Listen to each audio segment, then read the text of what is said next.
Hi, in this video I would like to show you how to insert table in Google Docs.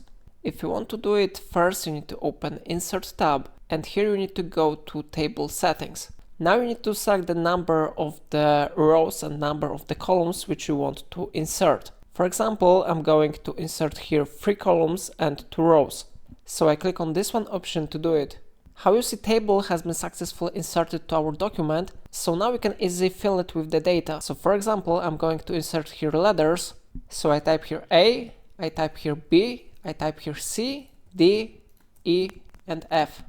Of course, you can easily modify dimensions of this table if you want. For example, you can move position of this line to the upper side, and you can change position of this line to the downside. Remember that you can always edit the properties of the table if you want. To do it, you need to click right mouse button somewhere here, and then you need to go to table options. Now you will be able to edit cell color or table border color. For example, I'm going to change the table border color from black to yellow, so I click here on yellow.